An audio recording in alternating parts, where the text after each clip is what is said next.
on your screen? Yes, I have started on cloud. Okay. Now, without further ado, I would like to introduce our Toastmaster of the day, who will be leading us through this meeting. Our Toastmaster of the day is Toastmaster Asif Saiyed, who happens to be our incoming President of Leadership Speak as well. Asif is a governance and a risk management professional. 28 years he has been helping various large organizations and efficient risk management processes. He wants to leverage his corporate experience for the benefit of Leadership Speak and Toastmasters community at large. He is of the opinion that in order to survive and thrive in a volatile, uncertain, complex, and ambiguous environment, Toastmasters clubs require holistic vision, leadership agility, efficient operations, and enhanced communication along with teamwork. Having trained with the world-renowned gurus in leadership, public speaking, neuro-linguistic programming, emotional intelligence, and growth mindset, Asif truly brings a wealth of knowledge to the table. Please join me in giving a warm welcome to our newest president and the Toastmaster of the day, Toastmaster Asif. Over to you, Toastmaster Asif. Thank you very much, Banasri. Now, in today's environment, which is highly volatile, wait a minute. I think there is an echo.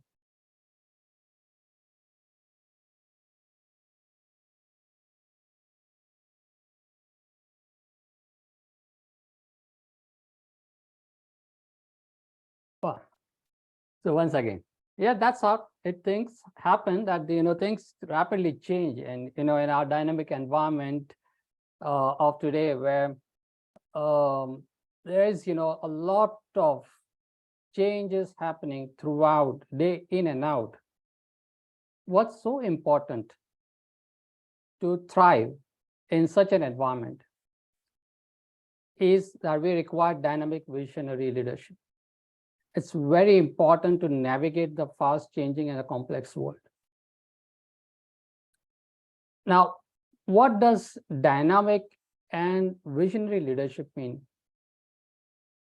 Well, it's the ability of the leaders to think and adapt to the fast changing circumstances.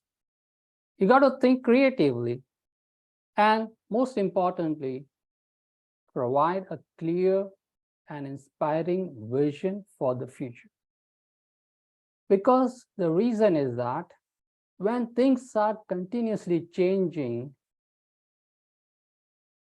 you may not know what may be the foreseeable future.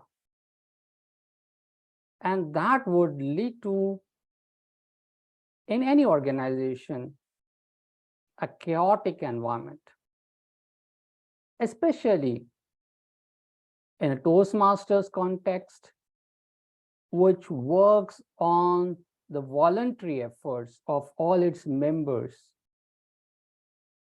Without a well-defined vision, members will not be able to see the big picture, and they may lose focus and direction while they will be working in silos. Hence, articulating a compelling vision will help align the efforts of its members and create a sense of unity and a shared purpose. In this era of digitalization, connectivity, this information sharing, coupled with, again, the newer risks which are arising due to digitalization, the Toastmasters clubs are forced to adopt to newer ways to serve its members. You see, while we were so used to be, assembling in the physical meetings, now we are meeting on an online or hybrid meetings. And the bigger challenge comes now with the Toastmasters is, how do you engage these members in a digital world? I still remember where people used to say that public speaking is the second, the worst fear which people may be facing in their life. Now, public speaking through a camera, focusing and not seeing your directly all your audiences, except they may be seen in a screen, that enhances or increases the complexity in this kind of an environment. At the same time, it opens up a plethora of opportunities. I mean, today's meeting, when we are, meeting across the globe, irrespective of where we are situated on the globe and the geographical constraints, we are able to meet and collaborate. That's been empowered by the technology. Hence, we need to be dynamic, and that can be enabled by fostering an environment of innovation, inspiring members with a clear directions for a prosperous future. At Leadership Speak, we are empowering our members to become visionary by thinking big. I mean, look at most of our projects, what we are doing. They are so huge that members would normally mark their projects in a smaller speech behind doing some smaller activities. But at Leadership Speak, they think global, they think so huge, and they are ready to stretch out of the box in experimenting with newer ways of engaging their audience and use of the state-of-art technology and pursue intense collaboration. That is all what we are interested at the start of this year, to be visionary, be dynamic, use agile methodologies of collaboration, and most importantly, build the camaraderie. And together we grow. Yes, Toastmasters is an environment which provides you a congenial environment to experiment, grow. So now what we are going to do today is, we have in our today's meeting, now I'm going to invite Ejora to give or raise the toast for the day. Hello, Leadership Speak, great Toastmasters and our guests. When I think of the words dynamic leadership, dynamic or visionary leadership, that's the theme for today's meeting. The words that come to mind are resilience, courage, passion, and insanity. And these traits, I find them rather rare to find in one person. They exist at varying degrees in different people, but you find them in large doses in one person who is courageous enough to adapt to changes, especially in these times we're living in, the fast-paced world, the ever-increasing fast-paced world, and the changes that are occurring so quickly every day, every moment. These are the kind of people that possess foresight and vision. They are able to leap over limitations and overcome obstacles. They are also very, very determined to change obstacles into opportunities. Now, I would say something to every single one of us. Every one of us in this room, we are all dynamic. I say this because we are humans, and every day we face uncertainties. And the willingness to embrace those uncertainties is what makes us dynamic. When we go through different seasons of life, the changes that come with aging, the changes that come with our relationships, our different relationships, how we embrace them is what makes us dynamic. We're dynamic because we are able to understand and catch the vision of these insane people that I've described earlier on. People like Bram Mamon. Don't take this personally, Bram. I think you are insane in the most positive way. To come up with so much passion to take this club, to start this club and take it to the level it is today. Everyone is dynamic because, for one, it takes a great leader, a visionary leader, to be able to communicate the vision to the people. It takes great skill to do that. But it takes a very open heart and also a visionary heart and an open mind to actually understand the vision and catch the fire. So I implore every one of us, just like our president has just mentioned, be open to innovation, embrace experimentation, and let's be future-oriented. So let's raise our glasses and let's toast to us, dynamic and visionary leaders, to clarity of vision, to audacious goals, courageous steps, and finally, a much brighter future to every single one of us.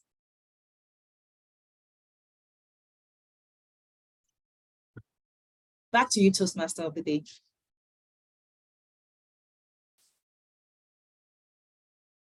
Thank you, Ijora. So now we move on to our next most important agenda of our day. We have a keynote speech by Jim Kokocki. Pardon if I have mispronounced it. Jim is an MBA, a DTM, is a speaker and a coach residing in St. John, New Brunswick, Canada. After a career that spanned information technology, sales, and marketing, Jim retired from Bell Alliant in 2012. As a volunteer leader, he has served as a president and board chair for L'Arche St. John, an organization that works with people with intellectual disabilities. During 2015 and 16, James served as international president for Toastmasters International, a communication and leadership.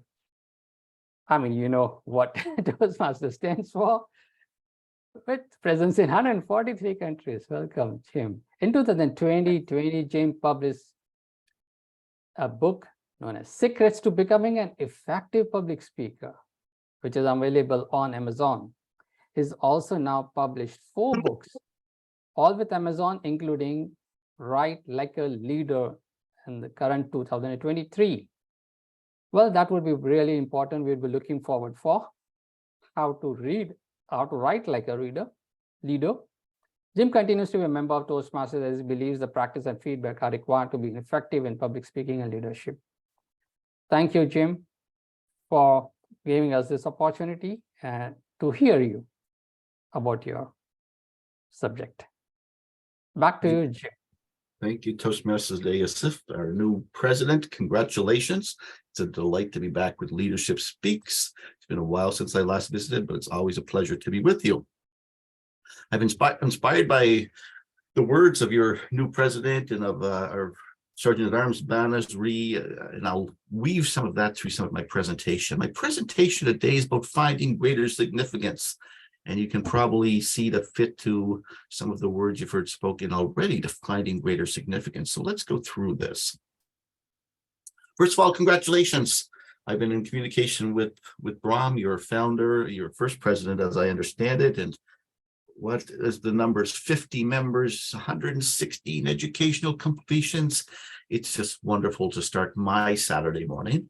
It's Saturday morning where I'm at with such a group of achievers. So congratulations, well done. And now we start again, don't we? That's what Leadership's about a new year, a new set of goals, whatever they happen to be.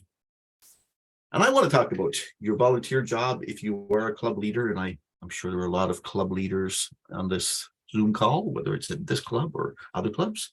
I want to talk about the skills you're practicing every time you serve in a Toastmaster meeting or as a club leader, and what it means for your future. So let's make those links to the tasks you're performing today and how that's helped you accomplish your bigger vision, your future vision.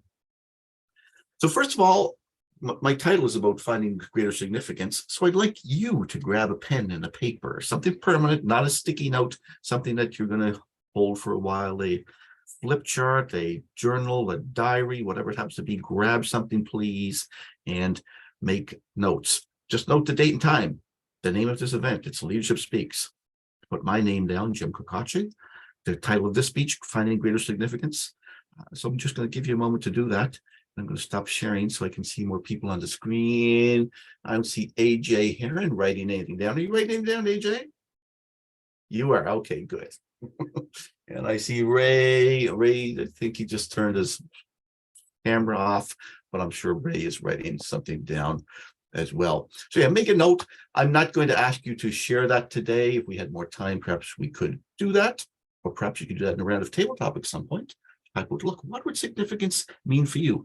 That might be as simple as starting a community garden in your neighborhood, or cleaning up litter, or doing something to contribute to a more vibrant local community. It could be something larger. It could be helping people with housing opportunities, eliminating poverty. What would be significant? And again, I'm not going to ask you to share that today. You write it down. That's for you.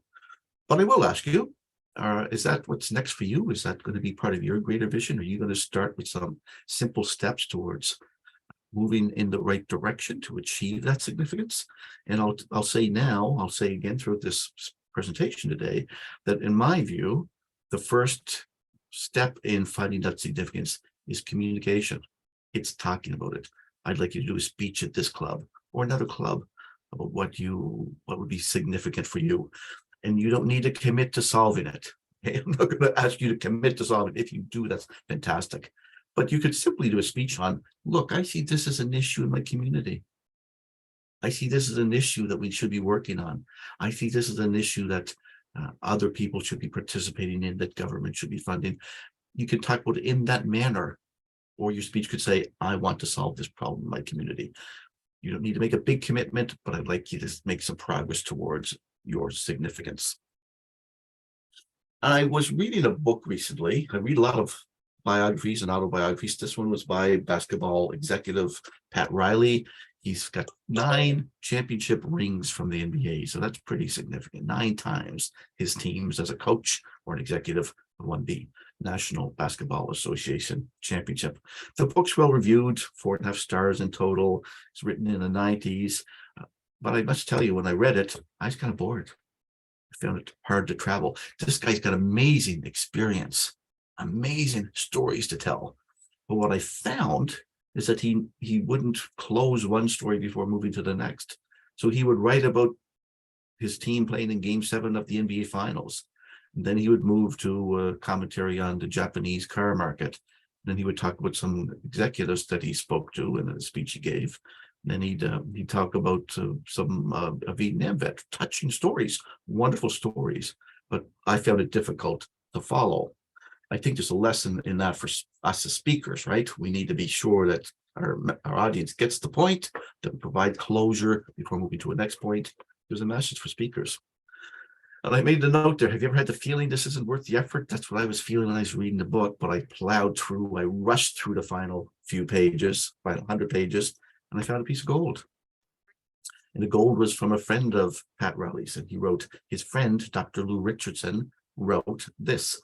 And I'll read this. So he wrote, teams break when they don't have a goal, or the goals aren't clearly defined by the leaders.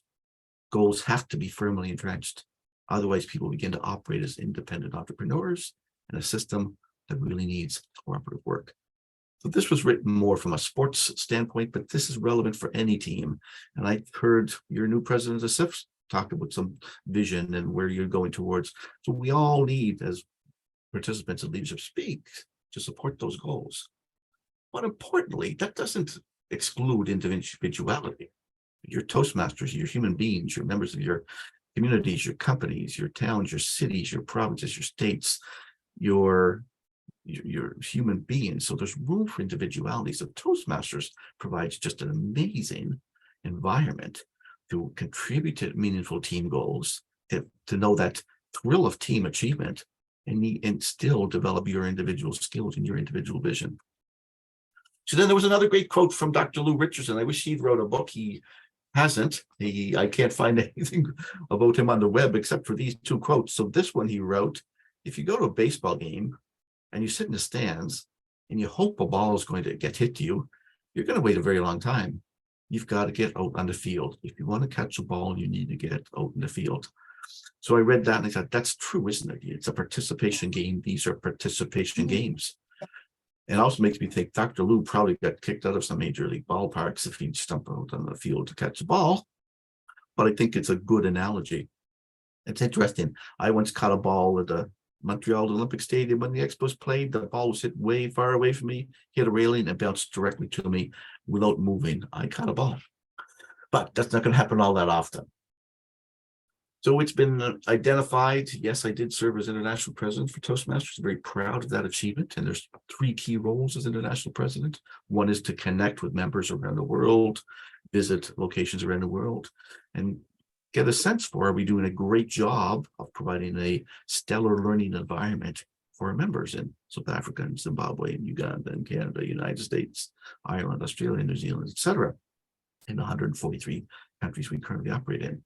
A second purpose is to connect with companies who have Toastmasters as part of their development environment for their employees, or desire to have Toastmasters as part of their developmental environment. Still lots of opportunities there.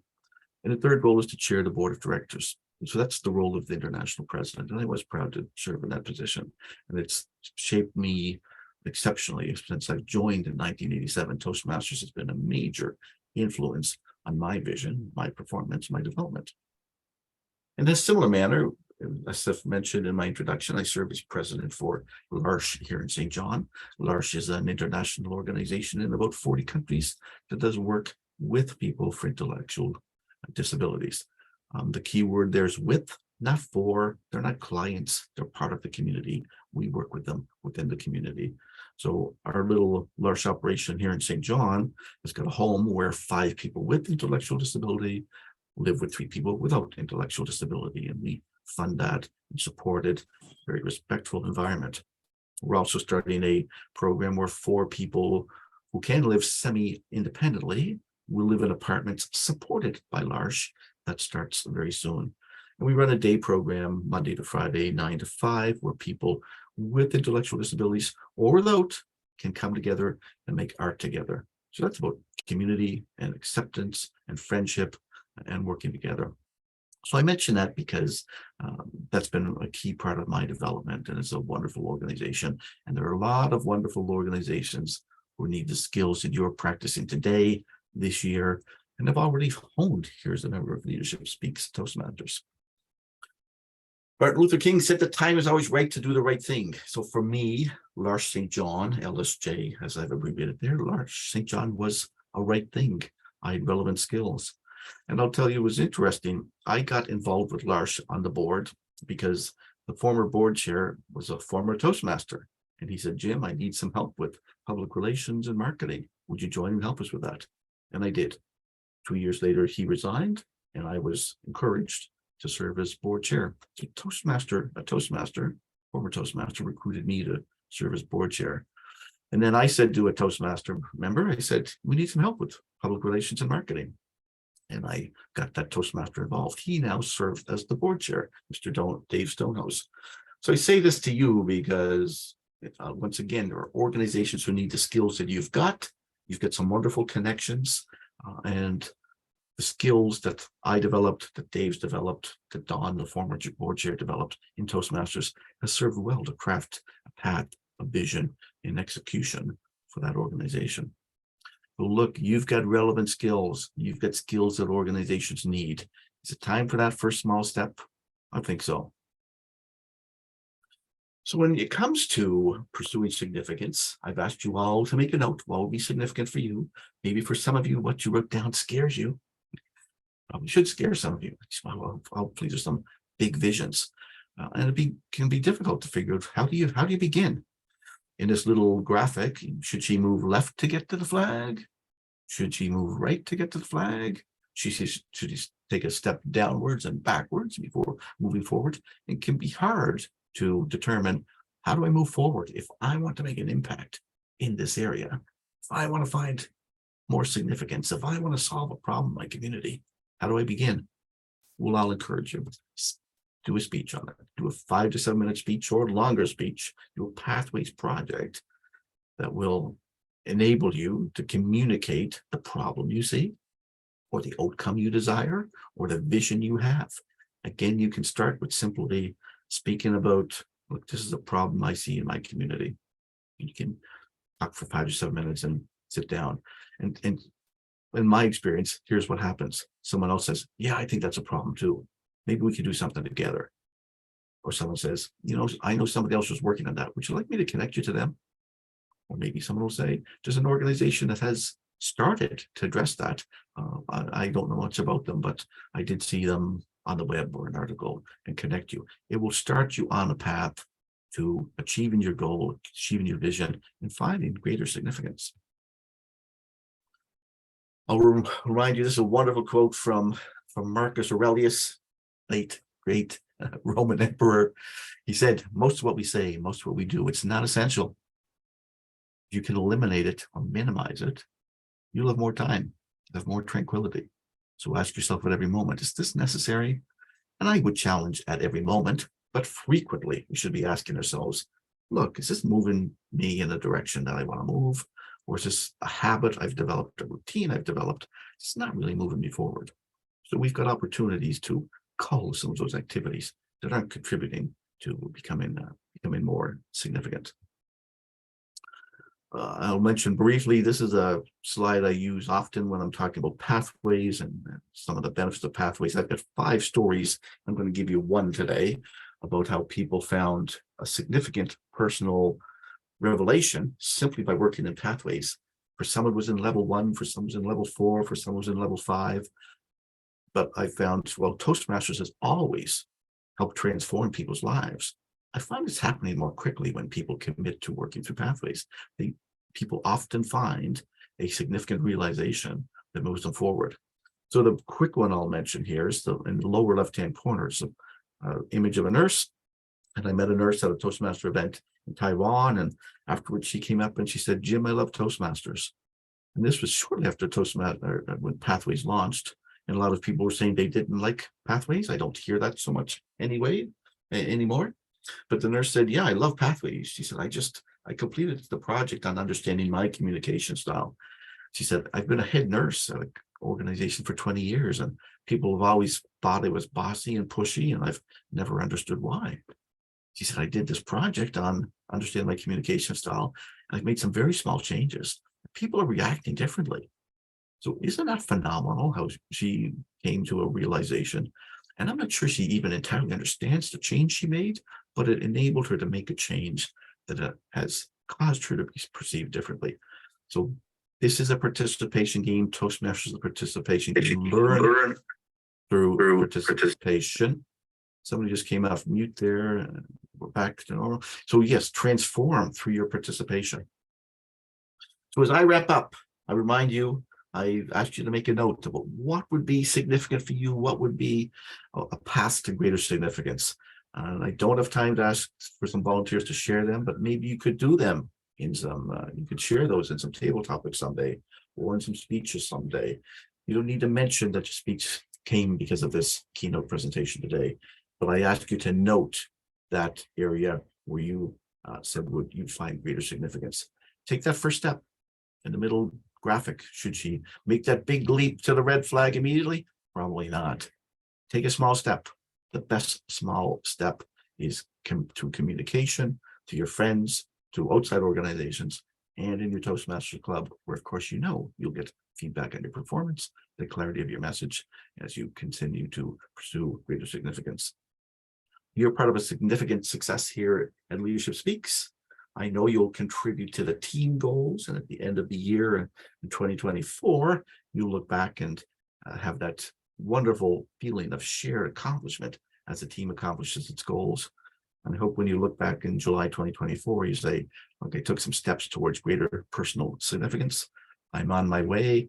I didn't really see the path, but it continues to emerge the more steps I take. Congratulations on your success thus far, and good luck and much success I wish to you in pursuing your greater personal significance. Back to you, Mr. Toastmaster. Thank you very much, Jim.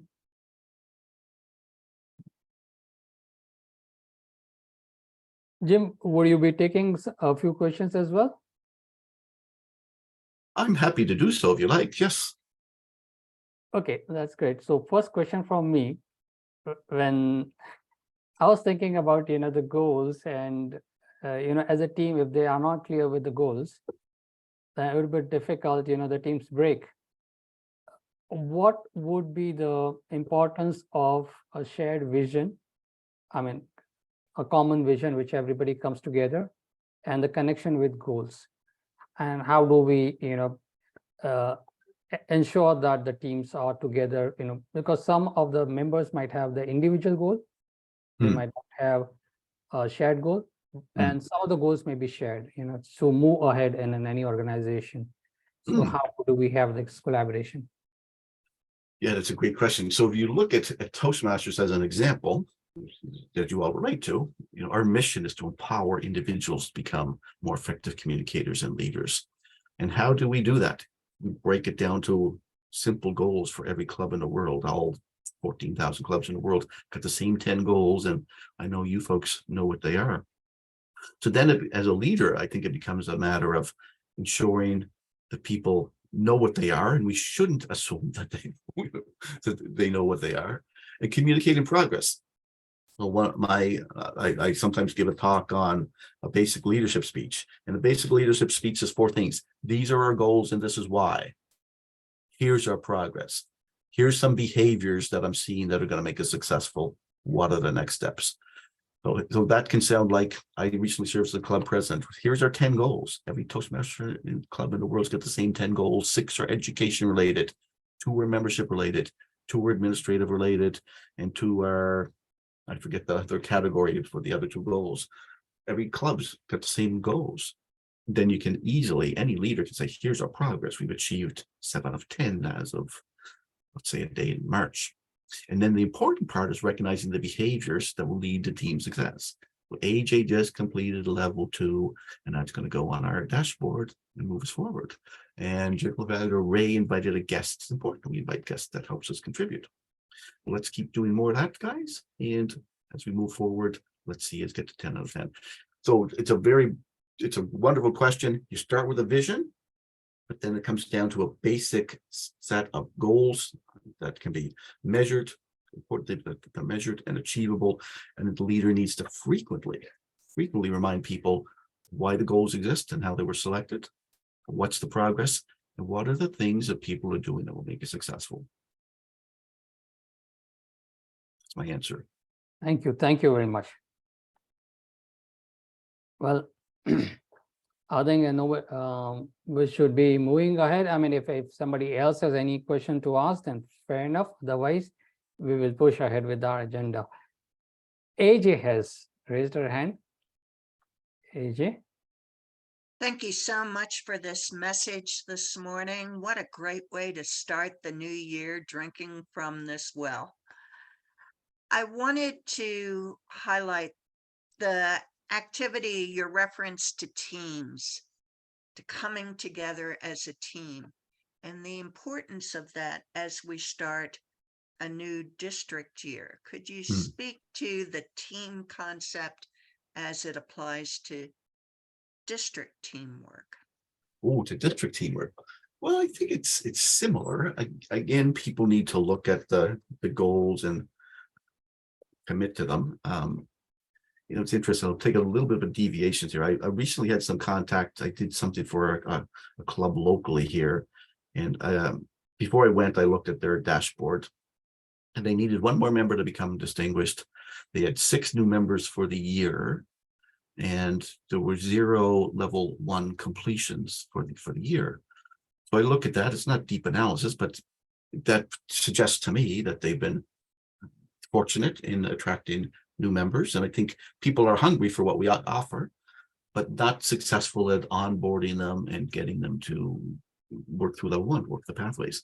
So it's the same in my view with the district teams, and district teams leads. District goals are harder. The higher you climb in an organization, the more difficult it is to achieve the goals, and the more effective you need to be at inspiring people to make contributions. And it has been my experience that when people do understand what are the goals, what's the progress, what behaviors are being recognized, it's surprising how people will contribute sometimes. So my answer would be, AJ, in the same manner, the district teams need to commit, communicate, because you've got significant goals for club growth and for membership growth and distinguished club growth. People need to understand what they are, what the progress are, and you need to dole out rewards that make people say, hey, I want one of those rewards. That's my answer. Thank you. Thank you. Thank you so much, Jim. Thank you so much, Jim, for your presence at our club and sharing the wisdom to our club. I'm sure, we are right now already onto the path of progressing and becoming one of the best global club in the world. Now, education is a very important, role in our Toastmasters curriculum. And I would like to welcome now our first speaker in Toastmaster Brum, DTM Brum, who's going to present his speech.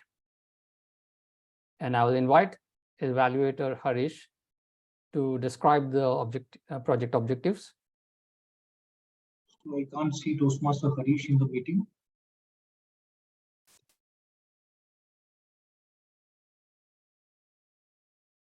I see. Okay, we move on to the next speaker. No worries. We are dynamic and we are quick to adapt. In the meanwhile, we will fix the evaluator for Brum. We move on to our next speaker. Our next speaker is Hannah. And I invite the evaluator Toastmaster Mariana to describe the objectives for Toastmaster Hannah.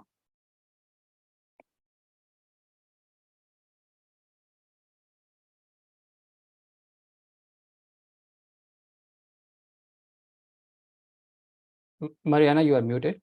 Yes, thank you. Thank you. So, good morning. Hannah will present a speech from evaluation and feedback, and that will be her first speech from the dynamic leadership. And the title is Half Full or Half Empty.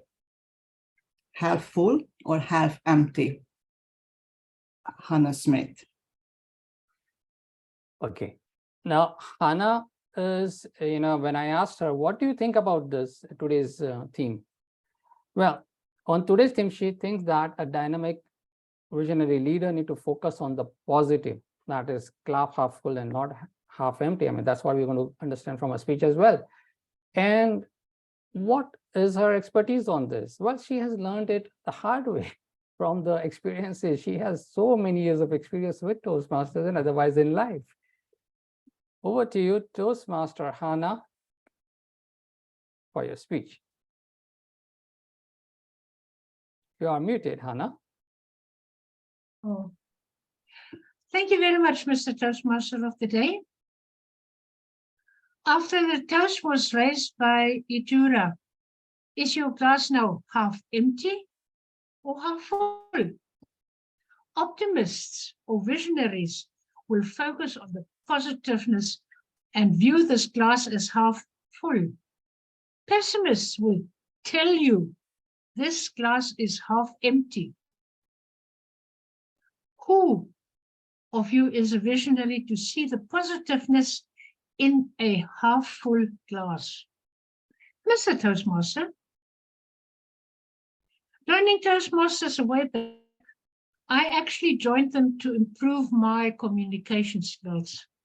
I concentrated on my then competent communicator, CC, not paying much attention to the competent leadership book, which guides me to listening skills, planning and motivation, mentoring, and most of all, team building, and reaching out to visitors and members and onboarding them into the club. Some of the roles necessary to become an exemplary and visionary leader. After delivering my first speeches and watching the role players, members playing roles, I soon realized that my Toastmasters journey would stagnate should I not readjust and be the visionary leader or the role player required to lead my home club to the next level.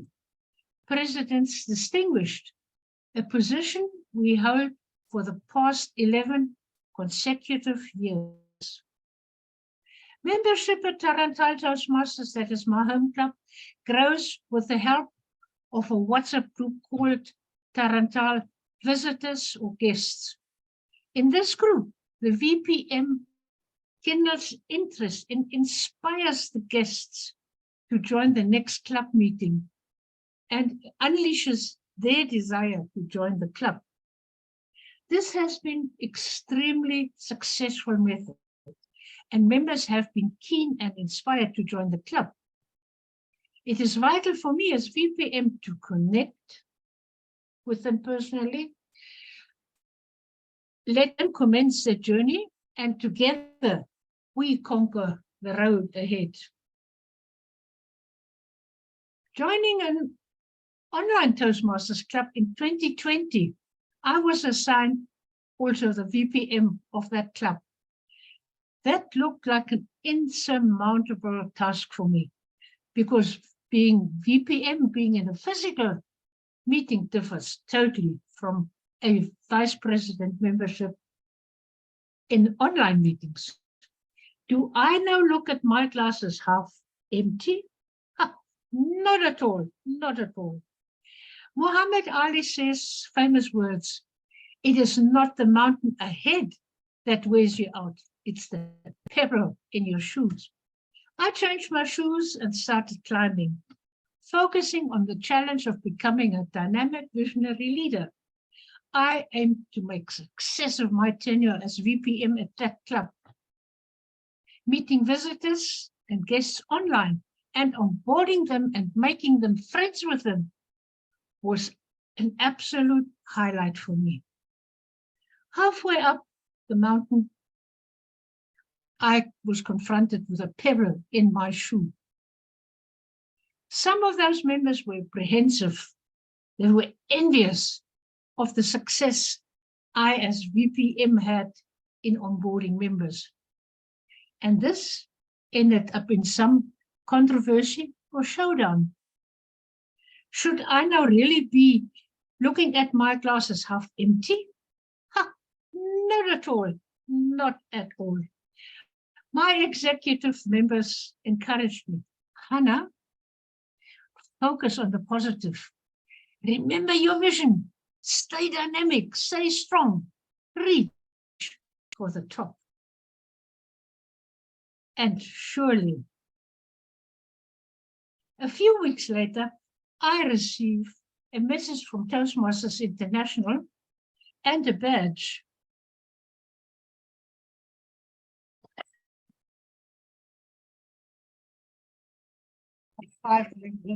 Onboarding 5 members, and another one onboarding 10 members into my club. And at District 74 here in South Africa, I was awarded, or Hannah was awarded, 2nd place overall in onboarding members to a club. my home club, Tarantal, here in Namibia. Membership retention is another important role for the VPM to connect with members and that have left the club and connect with them on a one-to-one basis is the utmost importance. Find their why. Why have they left the club? Do they also see their glasses as half empty? And some of the members have rejoined the club. I am extremely grateful. Reaching the top of that mountain and having a vision to see that there's another mountain ahead to climb and not for the world to see me. Having found achieving my objectives and gaining that confidence in accomplishing my tasks with aplomb. අයිස්වතුර ටිකක් ගෙනලා මෙන්න මේ බෙහෙත් ටික දෙන්න මේ ළමයාට. ඒකනේ කියන්නේ අනේ කියලා ගන්න. Can you, so Master, can you please unmute The person on top of that mountain did not, and I repeat, did not fall there. Vince Lobari said that. Toastmasters and friends have a vision, a dynamic leadership vision. Focus on the positive. Whether your glass is half full or half empty, you still have something to drink. Mr. Toast, Master.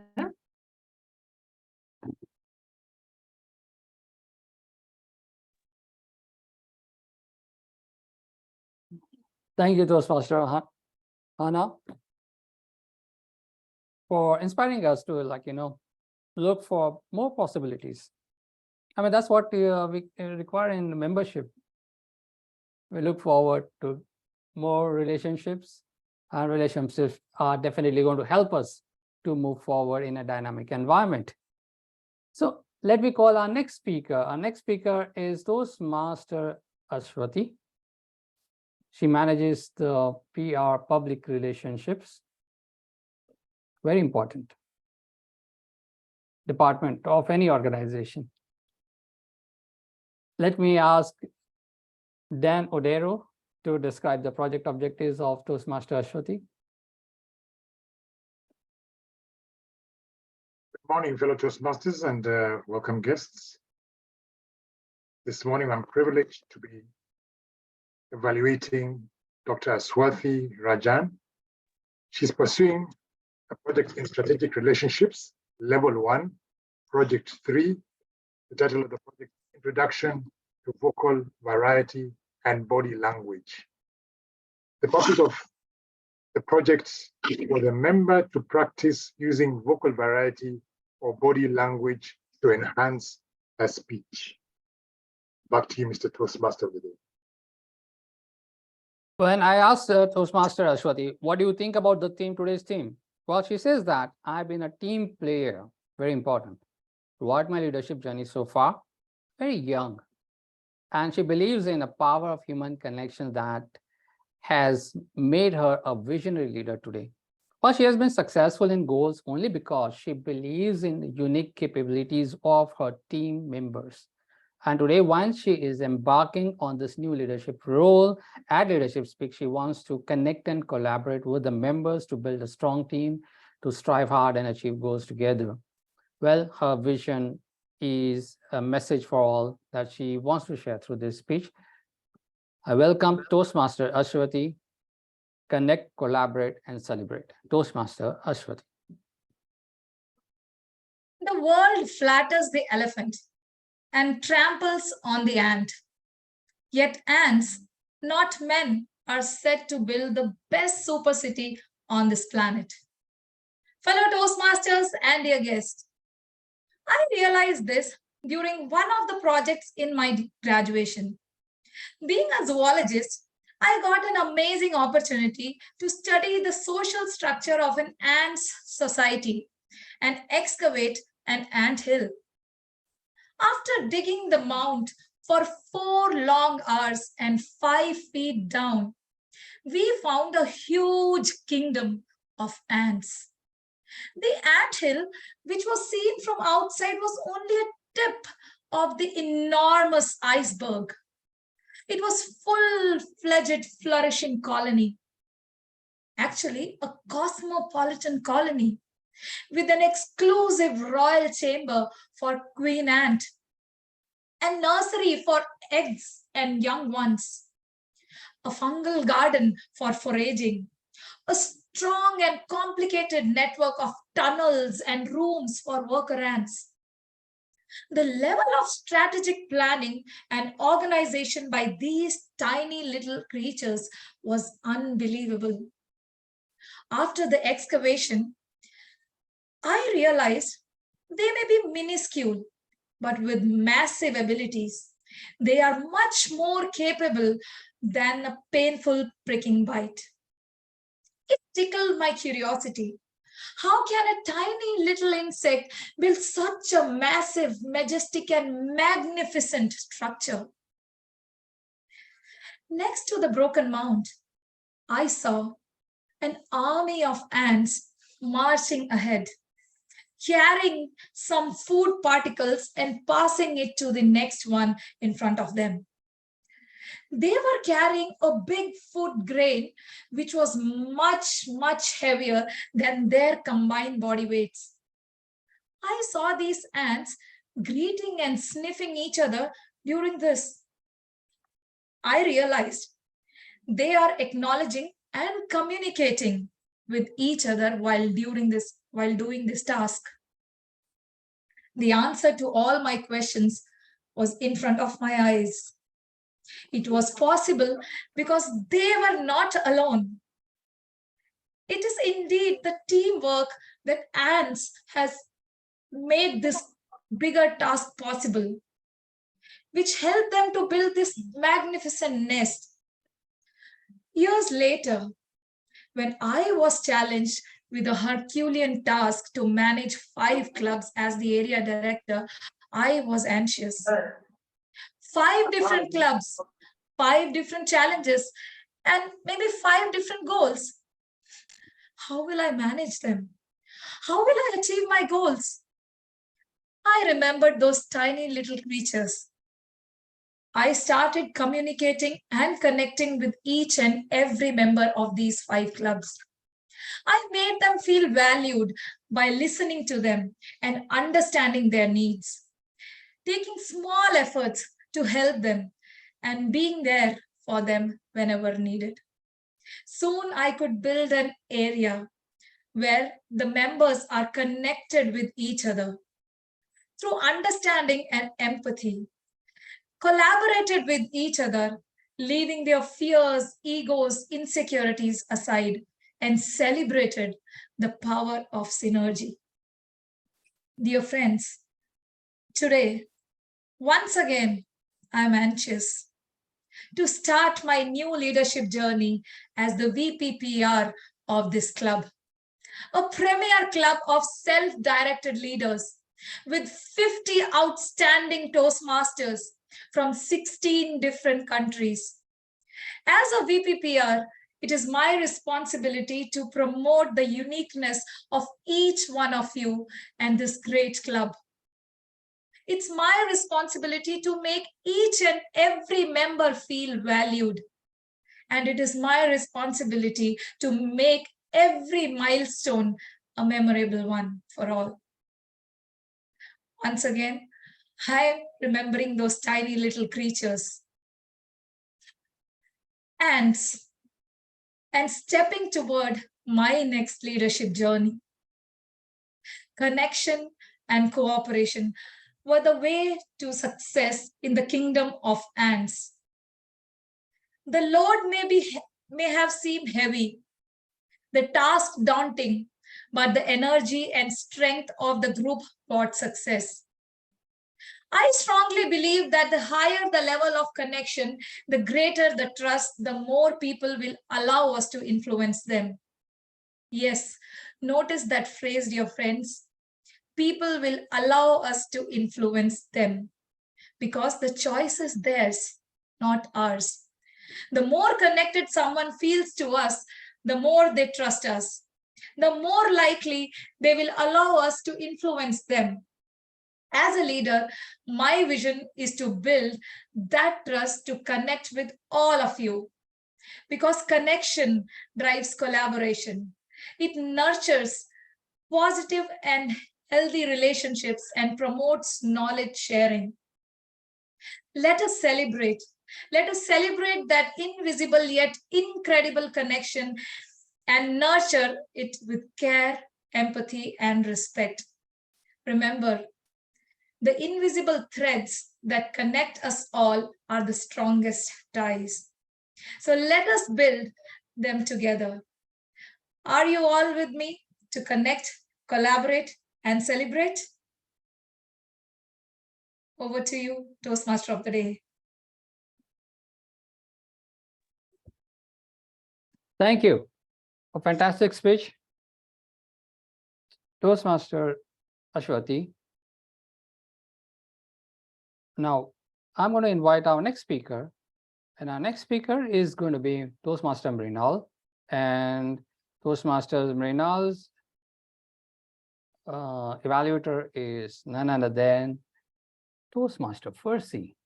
Toastmaster Fursey, could you please provide the objectives, speech objectives of Toastmaster Mrinal?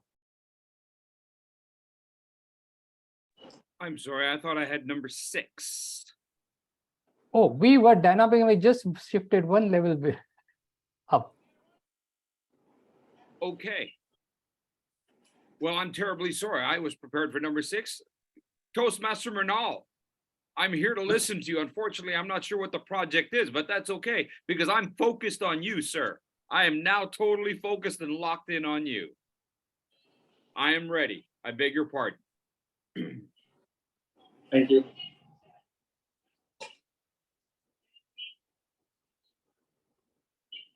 Ladies and gentlemen, please, all of you, take a deep breath. Exhale, inhale, and close your eyes. We already started a new year of Toastmaster journey. One thing you just try to implement for Leadership Speak to becoming the #1 club in the globally. One thing, change the game out of the box. One thing you try to implement in Leadership Speak, becoming the #1 team in the globally. Anyone want to say? Asif, one thing you try to implement in Leadership Speak to becoming the #1 team in globally. Or teamwork. Great, thank you. Abraham? Sorry, what's the question? One thing you just try to implement in Leadership Speak to becoming the #1 team globally. Oh, just be a team member. Don't think of yourself as an individual solo player. You are a team player, and that gets you to where we want to go, and yourself individually. Thank you. Thank you so much. We all know, we all are visionary leaders. Onus on us, how we envision us to becoming a #1 team globally. Today, I talk about 3 stories of 3 great visionary leaders in the global. We all know. First, Steve Jobs, who changed the scenario. Apple, we all know, the most valued company globally, but that not happening one day. We all know, we learn from failure. Steve Jobs, although established the company, after 10 years later, he's fired from Apple. Do you know what he learned after 10 years? Before the first 10 years of tenure, he loved the machines, only machine, not people. He insulted people like anything because he only focused on one thing, that is about only machinery things and becoming innovative. Suddenly, after he realized it's time to change the mindset, and what he did, he tried to love the peoples and create the innovations for the peoples. Clear-cut visions. Apple will be the most innovative company in the global. That the envision having with Steve Jobs. We all know the great speech of Steve Jobs, talking about three things. Try to connecting the dots, which is important. We should know our ground root as a leadership speak. Just a club of 1.5 years, and Toastmasters almost there about from many years. But think within a short span of 2 years, we are already the top 10 global club. So that's possible because of proper reasons. So that connecting dots is important. What are the things we need to implement that to becoming one of the greatest club in the global? Second thing, don't be settled. We always create innovations when someone challenges. Think out of the box. It's time to change the game. And it only happens, you can change the game when you think out of the box and try to implement new things. Once Steve just told, if one thing, it continue to do it for 7 days or 8 days. You try to find the purpose, whether it's the right direction or not. If not, change the direction, change the mindset. That is clear cut. Taking risks also play a very important role. And third, we all need it. Always be hungry for success. That is important. As a leader, you always try to develop your peoples for the creativity, innovations. That culture we need to bring in our club as well. Second, I'm talking about another leader, visionary leader, Jeff Bezos, who changed the entire retail system in the global. I'm talking about Amazon CEO. What happened? But that is also not easy. He started business from selling the books online, and now enter into the grocery, each and every domains of the grocery shops, including the Amazon clouds. But trust me, friend, this is not so easy for Jeff Bezos for the success. In the year 2014, he made an Amazon Fire phones, which is lost by $170 in 2014. Think about that. But one thing we, as a leader, we should learn from that. If company done any mistake, leaders should come forward and say, these are people mistakes. This is a mistake done by our team, and I am the responsible for that. Take forward. If you are failure, try to accept that and then go forward. What are the things we need to try to implement, becoming a better versions of ourselves as a company? Like so, such kind of small things they try to bring to the world and see. Each and everyone today know about all this company. Third, I'm talking about another person who changed the futuristic. I'm talking about one man, Elon Musk, who changed the business, futuristic business. Nobody can think of that. Do you know, when Elon Musk entered into business, we all know he's a co-founder of PayPal. Do you know what happened in the year 2019? In 2019, PayPal was the most watched company or business of the year in globally. That is, I'm talking about 2019. And today, we all know what is PayPal. SpaceX faced a lot of challenges, almost bankrupted by Elon Musk. But one thing determined, creativity and consistent performance. That create a great impact on that. And third, one thing we should all know about the Tesla. Tesla initially, when introduced the market, is totally failure. But how changed the market scenario? Today we all know. #1 car electric company in the globe. So why I'm telling you all this story? Last year, we already achieved 116 education goal in leadership speak. But now, as a owners, as a team, we should be the #1 team with clear visions, try to bring innovative culture, and work as a one team. So I request you, all of you, please stand up and oath as a member of Leadership Speak. We will be the #1 team in this financial year. We will be the #1 team globally. Just oath, and that's all for my sake. Back to you.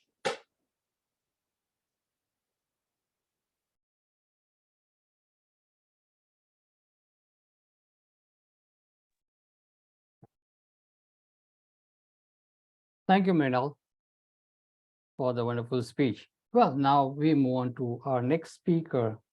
Our next speaker is Nina John. And Nina is going to be evaluated by Vivian. May I invite Toastmaster Vivian to provide the objectives of Nina's speech? Thank you, Mr. Toastmaster. Good morning, fellow Toastmasters and guests. I am to evaluate Ms. Nina John, the objectives of her speech. She's working in the team collaboration path, level 2, and she'll be doing speech number 1. She's to share aspects of a chosen leadership style.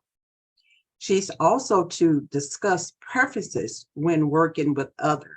And lastly, she's to discuss leadership styles in general and how they impact a group. Mr. Toastmaster, that's the objectives of Ms. John's speech number 1 from Understanding Your Leadership Style. Thank you. Well, now Toastmaster Nina, when I asked her what does she think about today's theme, well, she mentioned that as like, technology and the world events have impacted a lot on the evolution of management and leadership. And that's what it's going to be, dynamic leadership and with a large vision. Over to you, Toastmaster Nina. Toastmaster Nina, you are muted. Toastmaster of the day, fellow Toastmasters and guests. The drums of war, specifically World War I and World War II, were the engines of growth for industrialization across the world. The period before the world wars were, pretty much agrarian economies and, slow growth of factories and mechanization and all of those. But the impetus was provided by the world wars. Humongous quantities of food, clothing, all of these were required to be dispatched across countries, across continents. And that's where standardization and mass production began. And that's where management as a discipline started growing. When you think of history, the kind of management we're talking about is of armies. Lao Tzu, any of these people that we're talking about, will talk about how armies are created, how the world fights political battles. But it was after the world wars that factories began to be set up, industrialization pervaded the world, and a tectonic shift took place in the field of management. The world wars were revolutionary in many aspects. Revolutionary ideas. The idea of individual freedom, of individual rights, of individuals being liberated from colonial powers, from authority, getting authority and responsibility themselves, being able to vote, being able to do things, and mass media spread these ideas across the world, whether it was through print, radio, cinema, any of these. During the wars, in Europe and other places, the young men went into the wars and left the women to look after the home front. When they came back, the women said, "I'm sorry, we're not going back to the kitchen." And they started saying, we can work in the office, we can man factories, we can run the world. The concept of the glass ceiling came in. The concept of shattering the glass ceiling came in. Once upon a time, the word management, if you break it up, meant man plus age. But slowly that has changed. One of the major elements that was there, the computer upended the idea of just men being able to do things or physical labor being more important. If you look at history, because of the authoritarian ideas of serfdom and, a few people controlling the aristocracy and others controlling the resources and making the peasants toil and all of those things started shifting. If you look at the terminology, field hands started becoming workers in factories. Soon the term changed to personnel, to human resources. And another thing that happened after the computer, the internet across countries, across continents, across the world, bringing with it ideas and freeing the countries of physical labor in one place. Instead, knowledge workers started taking over the workplace. And more, you will find there is no longer a concept of only men running the place. It is now a question of team associates running it. We have changed and evolved from the idea of one man running a show or any of these things to the idea of team collaboration. Thanks to the internet, teams can be available across countries. They can collaborate across continents. They can collaborate across time zones. The internet is what made geography history. Today, we have to understand, we at Leadership Speak are here from 16 different countries collaborating on Zoom. What was the other thing that affected management?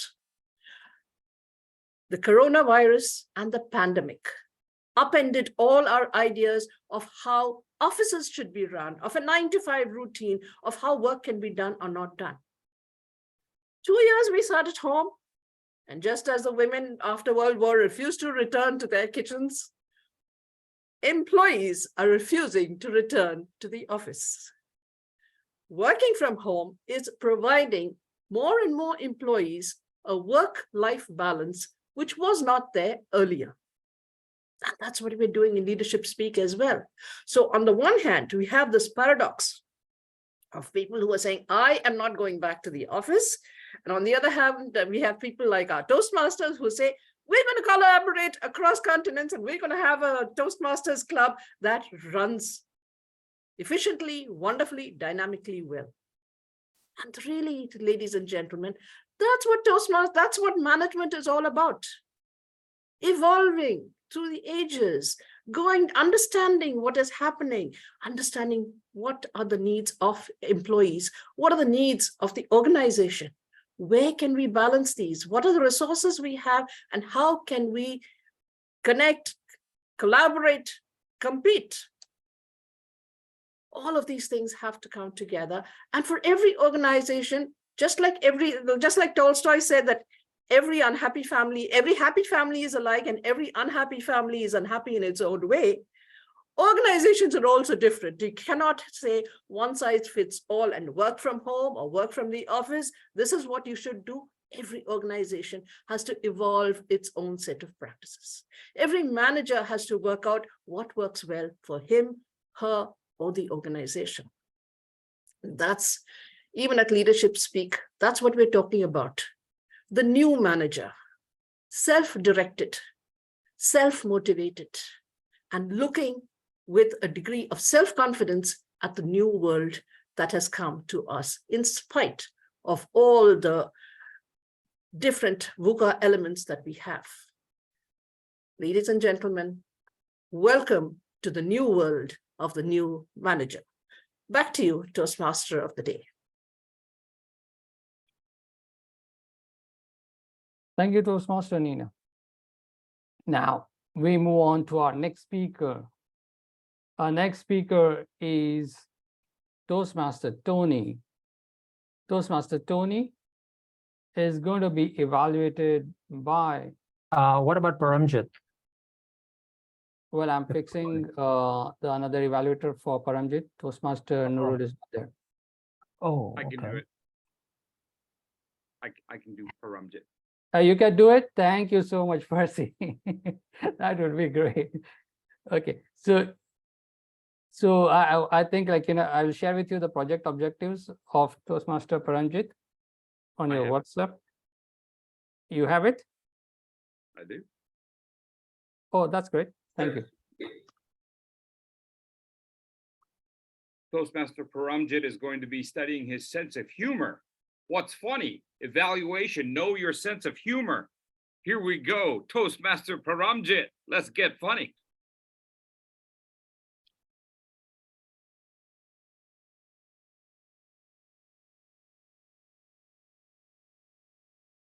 Okay, so Toastmaster Paramjit, when I asked him, okay, what do you think about the theme? Well, he mentioned that, Sergeant at Arms is an important role who sets the tone of the meeting. Yeah, obviously, in a Zoom world, what's so important?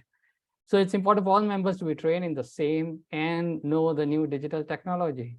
Sure. As a design and development professional, he has always been fascinated by the digital technology and the use of different design softwares like Canva and broadcasting softwares like Zoom and Zoom apps. Well, Toastmaster Paramjit, back to you. Zoom. Zoom. Good morning to you. Thank you very much for a wonderful meeting yesterday. Today also, I hope I will be having a flawless meetings. And please, one more request. No glitch, no technical glitch today. We are having a special meeting today. This was what I used to start my day to avoid the embarrassment as well as entertaining for others. Because one day I entered a Zoom meeting and I was not able to find my own people. I was surprised there were different faces. And I was more suspicious when they asked me what is my age and whether I am a divorcee. Actually, it was an online platform for dating divorcees. Before I could leave the meeting, my wife was just sitting behind me, and my own divorce was almost on my head. In one of our meetings, Sergeant at Arms, he started the meeting. Welcome to the meeting number 240 of Finger Magic. Last we saw his screen black out. What we hear next was Police Sergeant welcoming our Sergeant at Arms because he was starting the meeting while driving and using the phone. But he was standing without a ticket. Can you imagine why? Because the police sergeant was also a Toastmaster. I read one more incident when one of our Sergeant at Arms, he started the meeting. Hello, everyone. May I request everyone to keep your mobile phones off, switched off, or keep yourself on the mute. And he himself didn't mute his phone. And what we heard was when his wife ran the call and he picked, honey, I am in a Toastmaster meeting. I will call you soon. What? Always meeting. Your meeting. My meeting is not at all important. Tell me who is going to cook the dinner today. Honey, I know that I am a Sergeant at Arms and you are a president of a club. So certainly I have to cook. So can you imagine such a wonderful club? Or will you like to join such a funny club? unfortunately or fortunately, I joined a club where everything was like a firefighting, starting from creating the flyer to the end of the meeting. After 3 months, as I am very much fascinated by the design softwares, I took up the role of SAA and a Zoom master. And I attended a lot of meetings with other clubs and learned how to be a sergeant at arms and a Zoom master. And very soon I was familiar with different softwares, Canva, PowerPoint, OBS, Zoom apps. And these softwares were very much useful for me, even in my personal field when I started giving trainings online for my NLP trainings. Whatever learned, I use that. And that day onwards, I removed the photo of Zoom and sent it back. So my dear friends, when I joined Leadership Speed, I found that everything is so structured. Even there is a SOP for SAA and a Zoom master. And I was more delighted when all the club members shown a confidence in me and given me a role of Sergeant at Arms in the present XCOM. Now, it is my responsibility to go further, raise the bar, use the dynamic strategies, and enhance the club meetings. So I have identified 2 major areas to work upon. Number 1, fostering an environment virtually community. Means creating a friendly virtual atmosphere where everybody feel valued. Initiate the icebreaker, virtual icebreakers, and team building activities so that we have strong connections. Recognize and celebrating the achievements of club members through virtual meeting and virtual awards and virtual ceremonies. The second is embrace the technical advancements. So by this we can do by staying updated with the different online platforms as well as using them properly. Number 2, engaging everyone in the club to use the multimedia and visual aids to enhance their presentations, as well as conducting trainings for such software so that everybody can get benefited from such softwares. How I cannot do it alone.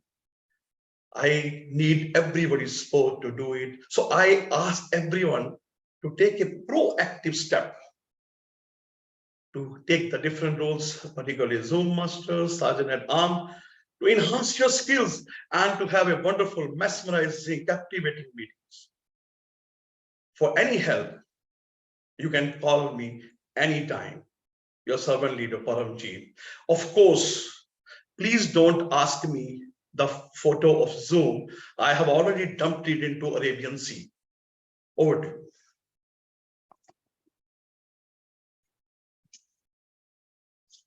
Thank you so much. Zoom. It was most hilarious one. Now we move on to our next speaker. Our next speaker is Toastmaster Tony. And Tony's evaluator is Toastmaster Amit. I invite Toastmaster Amit to present the project objectives of Toastmaster Tony. Thank you, Mr. Toastmaster of the Day. Tony Bratschitsch would be attempting his level 3, level 7 under project 3 under the pathway dynamic leadership. Connect with the audience. The objective of the speech is to deliver a speech on a topic that is new or unfamiliar to the club members, and also to adapt to the audience reactions to maintain engagement.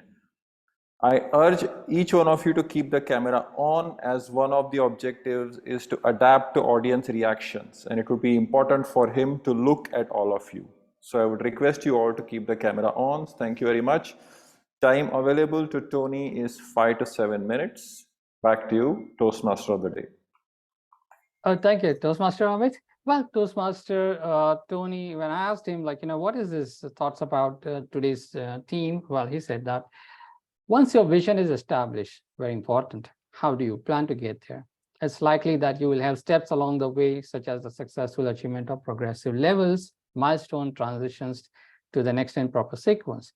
Well, Tony is a 16-year experience in Toastmasters with a DTM designation, club parliamentarian, the past district 123 parliamentarian, past district governor, an active business consultant.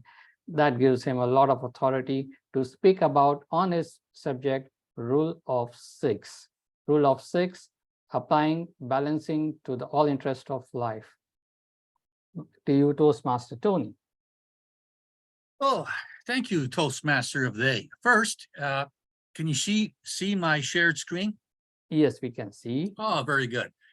Well, fellow Toastmasters and friends and most honored guest, Jim, our club has its vision, learn, innovate, and connect. You can see that on Brahms' background, learn, innovate, and connect. But you and I, now we also have big plans for our own personal successes. We got things to do, places to go. We want to achieve things. So how do we work those plans? Now, as the club parliamentarian, I have a suggestion. It's called the Rule of Six. And I've attached my document for your convenience, same one that we're looking at now. This is the most basic, concise version of Robert's Rules of Order, which has about 300 rules. No, we're not going to go there. I've been subconsciously applying these rules of six to my daily life for a long, long time. At home, my business consulting, Toastmasters, of course, my volunteer work, like Jim talked about, my law studies, my MBA studies. I think I've been able to achieve a happy life balance. Now, I would like to share this idea with you because it may be helpful. First, I'll tell you a quick story. It's one of many that I have of how I subconsciously apply the Rule of Six to what I do. Now, as was mentioned, I'm a business consultant. About 15 years ago, I made an impromptu friendly visit to a customer's office just to say hi. As I'm waiting to talk to the owner, Patrick, I'm in a boardroom. And 5 managers came in. Apparently, they're going to have a meeting, right? This is an opportunity for me to talk to them, to chat with them, and I plan to leave before their meeting started. Then Patrick, the owner, he walked into the boardroom, he closed the door, he sat down, and he looked like he was in a rush. His face was all flushed, and he nodded at me, and he said, okay, I'm in a hurry. Let's get this meeting started. I wasn't supposed to be there. He said to start this meeting. So I have no clue what's going on. But what an opportunity. Because after all, not only am I a business consultant, I am a Toastmaster. This is impromptu. One of the 5 managers, Rose, had a folder in front of her. So that was a tip-off. So I started asking her questions. And I quickly determined the purpose of this meeting. There was an operations problem. I went around the table. I asked the other managers, some questions. Collectively, we figured out the problems.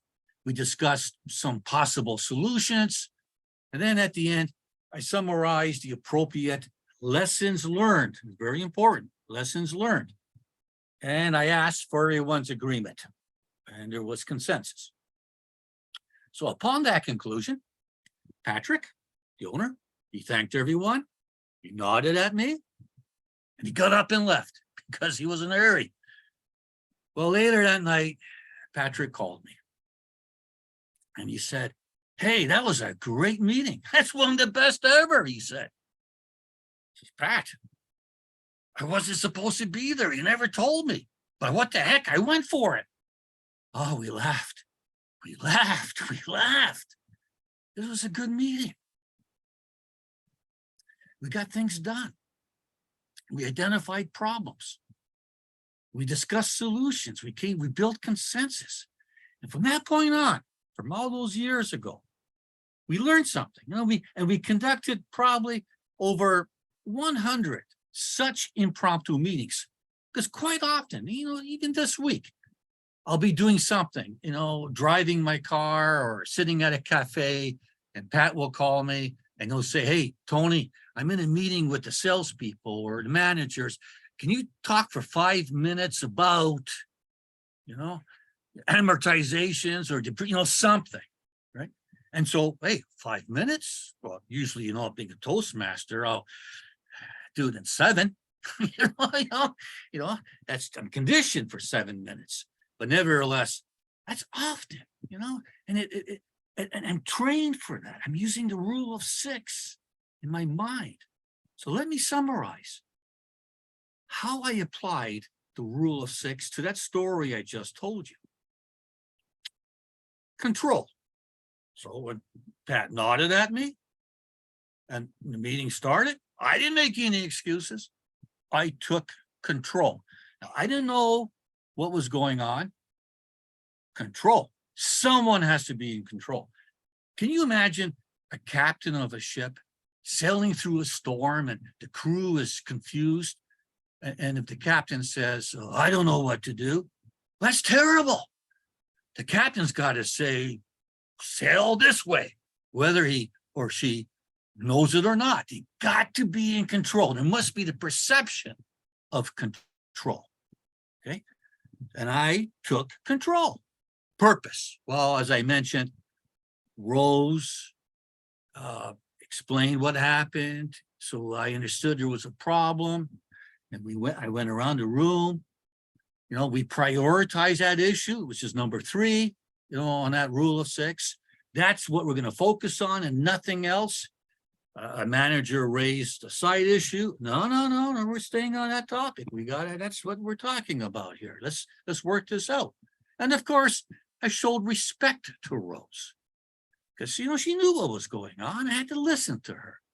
So there was that respect. I listened to the minority. I listened to Rose, because she's the one that got saddled with the problems and she had to work it out. Then I went around the room and I listened to everyone. I made them speak because everyone should be heard. In this case, it's business, right? It's not a volunteer organization. I asked them questions, I expected answers, and they gave them, and we listened. And at the end, as I mentioned, we had agreement from everyone, okay, that we're going to work on these problems, lessons learned, I should say, and we're going to move forward with that. I ask you, can you place yourself in such a similar experience in your past? Or of course you can. So let's use some of these ideas in the future because it's a skillful skill if you work the plan. A key to success, a key to balancing life, and a key to your happiness. And the leadership speak, we're not just a club, we're a team. We care about your success. We care about your happiness. So remember our club vision, learn, innovate, and connect. And may you enjoy excellent balance, much success, and great happiness. And as your parliamentarian, I hope this helps. Back to you, Toastmaster of the Day. Well, thank you so much, Tony. Rule of 6. Well, now I invite our next speaker, Toastmaster Brahm, and he's going to be evaluated by Toastmaster. Oh, give me a minute. Harish. Toastmaster Harish, could you please share the project objectives of Toastmaster Brahm? Toastmaster Harish, you need to. Oh yeah, he is back. Yes. You can hear me?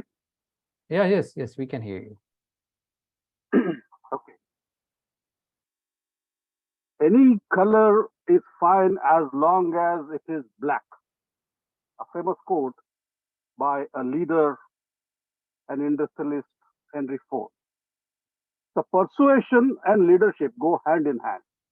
And today, our speaker, Brahm, is going to give a presentation for 5 to 7 minutes. It is level 3, project 1 speech from presentation mastery pathways. Well, he'll be demonstrating and telling us how to use persuasion in solving leadership issues. I wish Brahm all the best for his project. Over to you, TMOD. So Toastmaster Harish, thank you for the project objective. When I asked Brahm, what do you think about your speech and about the theme? Well, he mentioned that at the beginning of the Toastmaster year, it's very important. Vision is the education. Members join for education. And how will they improve, grow, and develop? That's what he's going to bring into today's speech with his 27 years as a Toastmaster.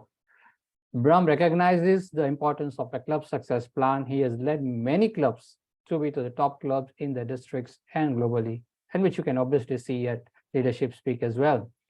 So over to you, Brahm. His speech title, Self-Directed Leadership Speak.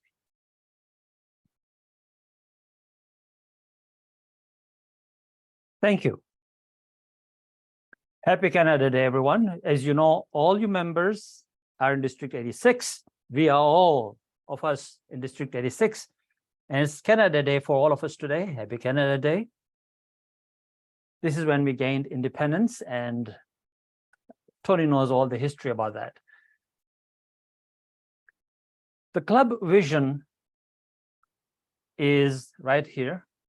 The premier club for experienced Toastmasters to become better self-directed leaders. And our values are learn, innovate, and connect. Now, I'm a nuts and bolts type of a guy because I consider data and driven by data to be the ultimate measure of what we do and how we do things. And that data comes from understanding that you're part of a team. And it's been mentioned over and over and over again today, teamwork. Who are we as a team? Are you playing solo?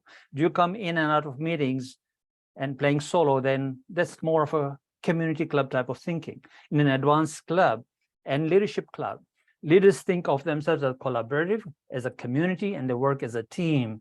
And so this is how we create the results that we did last year. We ended with 116 education awards because a lot of members came together as a community and collaborated to raise the club to the highest level it could possibly go at that particular time. Ladies and gentlemen, if you do one level of education, that means the whole team has won. If anybody else in the team does an education level, that means you have won, because the team rises, you rise with it, and you feel proud that you are one of the member of one of the top clubs globally. Comes from teamwork and collaboration. If you're thinking otherwise, then you'll find yourself doing a solo journey, and it becomes very, very difficult. Like there's an African proverb: walk together and you'll go far. And as Jim has pointed out quite great as well, from a quote in his book, teams break when they don't have a goal, or the goals aren't clearly defined by the leaders. Goals have to be firmly entrenched. That's right.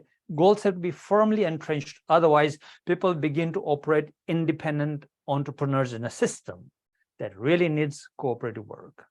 Hence, of course, education. This is why you are here, to learn and to develop and to become better leaders, because we are Leadership Speak. The word is leader, not a speaker, leader. Of course, leaders speak, and so your communication skills have to be what a leader ought to be speaking as. So let's sit around the kitchen table and have this little discussion of nuts and bolts, no stories here, of nuts and bolts of what it means to be part of a club that would love to be one of the top clubs globally this coming year, this year, like we did last year. 2022-23, 116 education awards due to high level of collaboration among members. And 35 members did those education awards. Now we had, of course, many new members, and even some new members who just joined really pulled up their socks and did a 1 level towards this 116 education awards. I see no reason why the 50 members that are starting today will not do an education award for themselves and therefore for the team. And the team award means your award, right? So here's the thing that every club, and you've heard from my introduction, that every club that I join tends to rise up to the top because there are certain things that we tend to implement in the club.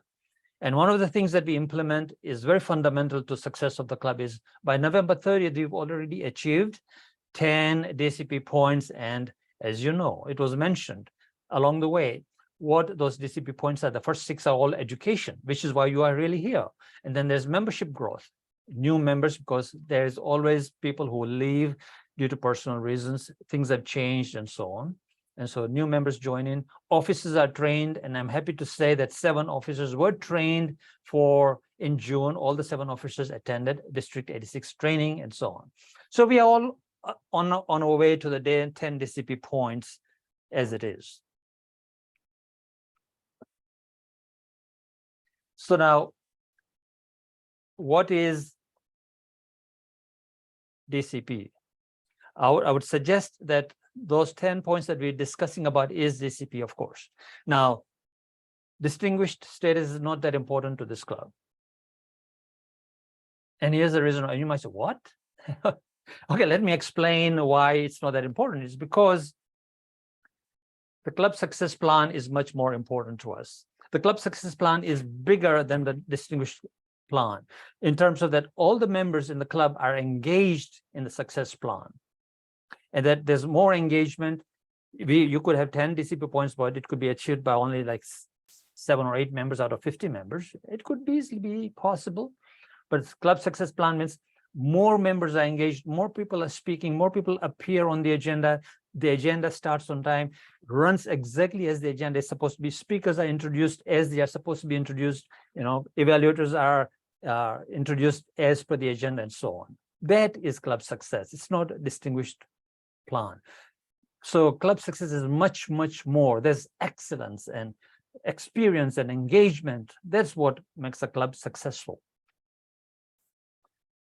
There you go. So engagement, if each member in this club does a minimum of 3 levels, triple crown, 150 education levels is possible. And when I mentioned that yesterday to Nurul, who is the Smedley's Distinguished Past District Director and a member here, she said 150, we could easily 200 the way we are going. That's a challenge from Nurul. I would like to see that happen. If you can please spotlight me, that'll be great. Thank you. And please be cognizant of the spotlighting. So, ladies and gentlemen, if you connect, sorry. Yes, it's very distracting. If you make sure that you connect with other members and collaborate, connection and collaboration, and I'm not going to say compete, I'm going to say a community. It is the sense of community when we come together that we are able to create incredible results. And therefore, ladies and gentlemen, this club is based on leadership and technology coming together to serve our members. And that's what we are all about. And this is what we will be doing this year, to bring all these 3 things together to create. It's very distracting. Sorry, as a speaker, that becomes very distracting. So, yes, so let me just gather my marbles again. So connection, collaboration, and community is the most important thing that we will be making sure that that happens for you members and provide you service at that level, using technology and our leadership skills to train you to the next level. Thank you very much. All the best. And you'll be hearing from me over and over and over again. And my team of 9 committee members from the education team. 9, you heard that right. Back to you, Mr. Toastmaster.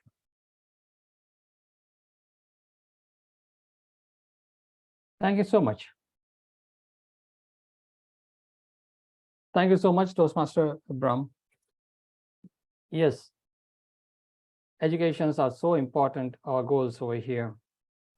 Now, just to save time, the timer has already posted the time taken by the speakers in the chat. Can kindly have a look at that. I'm going to invite now, with much ado, our general evaluator, who is going to take us through the journey of these evaluations, which are forms part of, they are the cornerstone of our club. I invite Toastmaster Ray Rivero. Now, Ray has been a Toastmaster for 11 years and served in various, leadership roles, including president and, public relations at club levels, area director and division director. Well, most important is that he has learned to be, the dynamic leader from doing his Pathways project. I mean, that's amazing. Over to you, Toastmaster Ray, to take over the evaluation session. Thank you very much, Asif, for that introduction. As the general evaluator, my role is to evaluate how this meeting went. And I felt that it went very, very smoothly, especially with a lot of the changes going on with speakers and evaluators. But that's the nature of Toastmasters. Sometimes you just have to step in to make the changes very, very quickly. And with that, I will begin to introduce my team, starting with Sandra Valks, who will be evaluating our Toastmaster for today. Sandra is our compassionate queen of straight talk. She finds today's themes of digitalization and dynamic leadership appropriate. She also spent a few hours understanding the expansiveness of artificial intelligence. Can you imagine dealing with this now compared to, remember 3 years ago when all of a sudden we were all forced to go into Zoom and learn all that? Well, here we go again. Sandra, go ahead and take over. Thank you so much. Happy Canada Day, everyone. And it's a delight for me to be able to evaluate the toast. Now that was Ejura, and I don't see Ejura there, but hopefully she'll be brought on. Ejura, you have this wonderful, it's not a big grin, it's not all over, it's this wonderful persona, this way that you have of just being Ejura. And it's a beautiful smile that invites me in, and I'm sure it invites all of the audience in. So it brings us in. Now, your enunciation on all the words was excellent. I loved the passion of resilience, courage, passion, insanity, bingo. Oh, I loved it when the insanity came in. I got another grin on my face, but she has got this in there. The toast really addressed the challenge of moving into digitalization and living here in the world of Zoom. And I thought it was really beautiful. You had, besides the attention to words and the phrasing and the pauses, thoughtful insights. Thoughtful insights. And that means, as you were saying them, I had enough time to have my thought provoked and to do some thinking along with you. We are humans. Therefore, we are dynamic. I can assure you, AI and digitalization is not dynamic. It's spectacular in its own way, but it'll never have the beauty of being human with all our humanness, and that being our own dynamic Oz. Brahm might be insane. Yes, we would all, everybody agree he's insane with passion for this club. And he ignited ignited that in all of the members, and you really honored that passion that goes over the top. And that's what I was feeling you were bringing to us. Come on, everyone, light up. Skill and heart, understand the vision, and the call to action basically was, come on, be courageous, get on fire. And I loved, here's to us. Thank you so much. GE? Thank you very much, Sandra. Next, I'd like to introduce Ashwini Aronkar, who will evaluate our Toastmaster of the day. Ashwini, it's all yours. Toastmaster Ray, I think Ashwini is not there. Ashwini is not there, so we'll continue and you will continue to evaluate the TMOD maybe at a later stage. Okay. Aswathy is here. She's here. She's joined now? Not Aswathy, Ashwini. Aswathy. This is Aswathy. Thank you. Let's continue. Sorry. That's okay. That's why we are Toastmasters. We learn how to adjust if we need to change right away. I have a special request to our audience members. Who would like to evaluate Banashri, our Sergeant at Arms? Could we have a volunteer to evaluate her and on her role?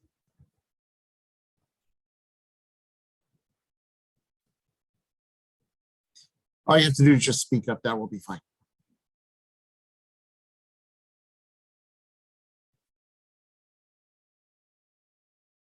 If not, I am going to go ahead and continue with our first evaluation. I can do it. Okay. Go ahead and with whom is doing the evaluation? Okay. Hey, AJ Haran, thank you so very much for volunteering. No worries. It just took me a minute to unmute myself. Thank you for the opportunity. Isn't technology wonderful? As Sergeant at Arms, it is extremely difficult in this new age of Zoom.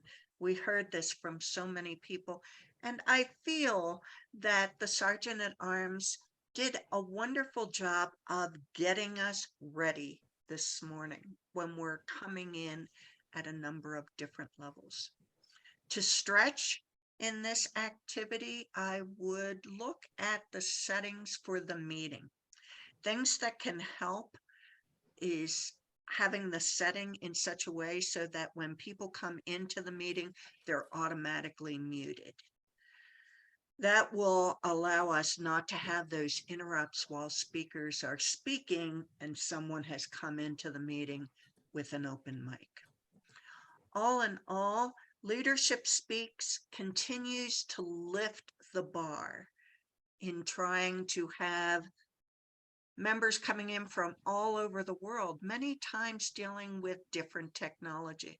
So your Sergeant at Arms is really working hard to make sure that the information, the emails go out and that things are put on in time. Keep up the good work. Try not to be disruptive with spotlighting so that the speakers can stay focused on their speech. Upper corner works just fine. Thank you so much for allowing me to give this feedback today on your Sergeant at Arms. Good work. Thank you very much, AJ. And I noticed that we are running short of time, so I'm going to go directly to our evaluators, starting with Mariana. Mariana? Thank you very much. And especially Hannah, thank you for your presentation. And congratulations on your new role for the new Toastmaster year. I'm looking forward to your journey as joining you during that journey. And I love your speech that you went back and you enlightened us with your personal history, how you started that. And I just learned today that you already did this role before, so you are not new to it. So we are in good hands. And I loved your quotes and analogies And I will remember forever, changed my shoes to start climbing. And yes, you are correct. There are always controversies in a club, and I'm sure you will overcome all of these. In order to improve, well, you are good at technologies. I saw you, I know you, but today you kind of weren't quite there. You have to check beforehand what you're using as props or information. How can you present it to us? And suggestion, do a recording for yourself and you can try out everything that you need during your presentation. And one more thing, but I would love to hear in your 5 to 7 minute speech, a bit more information of your specific plan, which is specific for leadership speak for this year. We know what in general VP of membership does, but I would love to hear just a bit more specific things from you. But all in all, I enjoyed your presentation, and you do have experience, you do have plan, and just change your shoes time to time when it's needed and lead us through this year. Back to you. Thank you very much, Mariana, for your evaluation. Our next evaluator is Danielle Odero, who will be evaluating Aswathy's speech. Please go take it away. Thank you, Mr. General Evaluator. Wow, Aswathy, you are a seasoned Toastmaster and fantastic presenter. Your speech was designed to work on vocal variety and body language, and you wrote it to the T for this. The descriptions, first of all, the quotation coming in, bang, caught our attention. Then you wrote it, the description was so vivid, we could actually see. We could see what you were describing there. Very well done. And in fact, I was thinking, if I was, I was not seeing, if someone was not seeing, the description, the minds would work very well because you brought it in the ants, how the ants worked. And this was done extremely well. In fact, when I was coming into Evaluator, I was saying, will I find anything that I can actually say that would have to work on? Anyway, we went on the vivid picture, and then you compared the ants, how they connect, collaborate, they celebrate. The comparison brought the picture very vividly. Well done with that. Now, the project was also for body language. In body language, I believe probably you were a bit conscious, self-conscious. So the gestures were small, but they could have been more. You could have said tiny, instead of tiny. If you brought it in, forget about the consciousness, get into the speech, have more body language, and the description and your body language would have had it spot on. That would have been spot on. So that's one part I missed there. But if you did that together, it would have done well. And then the second thing was also including dramatic pauses. So you bring it in, do a little bit pause, so it sinks into our minds. The messaging, dramatizing the messaging will bring it very well. But everything else was done well. You then concluded, brought in the audience. Come with me. Oh, this was a speech done so well. I liked it. Just the thing that make it now over the top, bring in the body language. Don't be too conscious. Bring in the body language. Show us what you actually have written in there for it. Well done. I enjoyed this, and I look forward to your next speeches. Back to you, Mr. General Evaluator. Thank you very much, Dan. I just had to go back to my notes a little bit to find out who our next evaluator is. And that's Fursey. Fursey did double duty today. This is his first of 2 evaluations. I'm sure that's not what he was expecting this morning, but we're Toastmasters. We deal with what we have to do. And Fursey, you do what you have to do, and you'll do it great. Thank you. Let's do it, Ray. Let's do Let's it. do it. Hey, Yeah, let's Mrinal. go. Hey, Mrinal, I appreciate you letting me jump in here and give you an evaluation. I'm going to give you my very best. Mrinal, loved your energy, baby. Energy. I mean, you were just boom, bigger than life. And that's what we always love. At least I do. Can you tell I've had too much caffeine? No, I love your energy, Mrinal. Keep that going, would you? Would you keep that going in all your speeches? You speak with power. You speak with power. And the examples you used are people of power. So I think that's terrific because that's what you're talking about, your leadership style. And I think you were able to bring those examples out very nicely. Now, I got to tell you something here, Mrinal. As you went through those different examples, I felt like you kind of got them a little subdivided a little too much. And what were big examples sort of became little examples. And that's where I kind of got lost in the weeds there. I got a little lost in the forest. Can you help me out? I need you to help me out. I need you as a speaker to help me, the audience, follow you because we're not using a PowerPoint. That's okay. But that means you got to use some of your physicality to help us out. And you got to use your vocals to help me out. So use that power, but there are many different kinds of power. Like you might have a dragon of power, and then you might have that stealthy tiger of power. And then you might even have that blue. So we can use those different styles in our vocals to lead our audience through the speech to make sure we understand where you are comparing and contrasting those different kinds of styles. Mrinal, I love that power. Please don't lose it. Keep that energy through it.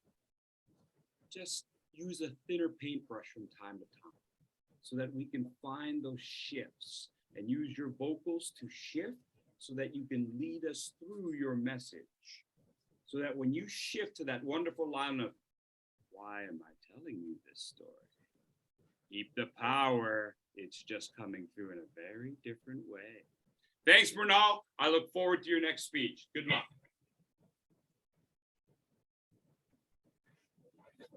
Thank you, Fursey, for that dynamic evaluation. Our next evaluator is Vivian, who will be evaluating Nina John's speech. Good morning again, and especially to you, Ms. Nina Johns. I really enjoyed the speech that you delivered. I think the way that you engaged us straight off is you started talking to us about war. And quickly, my mind started to wonder, whoa, where is she going? And that further engaged me into what you were saying. You gave us quite a lot of detail. One thing I'd like to offer, when you made the first transition from the war and the men returning from war and the women saying, we're not going back into the kitchen, that would have been an excellent opportunity prior to the women making that statement to just pause a second and then have the women make that statement. Because of the information you gave us and the seriousness involved with it, I think that would have given us an opportunity to catch up with you. During your speech, you made a number of transitions. And as you transition from one style of leadership to giving leadership to someone else, to incorporating all of us, I think that those transitions could have been maybe a little shorter. I counted 5 transitions. And as you went through 5 transitions, you gave us a lot of information to process, and we're trying to process it really fast as you give it to us. Now, the one piece that I was looking for as you made the transitions is something about your personal leadership style. This is what I did as a leader. This is how it affected me, and this is what I incorporated. I'd like to also do a challenge for you and have you consider. And again, this is as I perceive it. I think that if you had stood when you were giving your speech, it would have given you an opportunity to use your hand gestures a little clearer, because as you did your hand gestures, sometimes they were in and out. We knew the gestures were there, but we could not clearly see them. As if you had stood maybe You could have had them in front of you, on the side of you like this, and maybe they would have been a lot more visible to us. I think that would have given, that also would give you some fluid so that your freedom to move, you're in, you're out. Those are my suggestions. Great speech. I enjoyed it. Congratulations and thank you.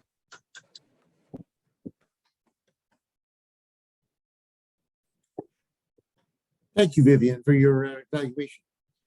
Our next evaluator is, wow, Fursey. Here we go again.